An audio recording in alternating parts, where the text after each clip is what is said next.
तब तक आप सभी लोग करतल ध्वनि से स्वागत अभिनंदन करते हुए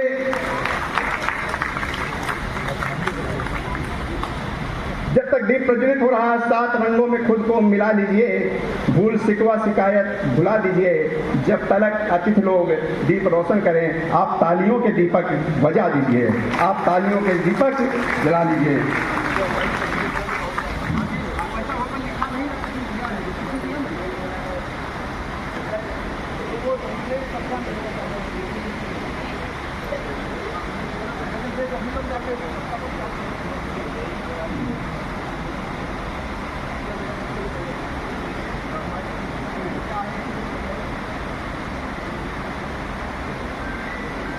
तो चलिए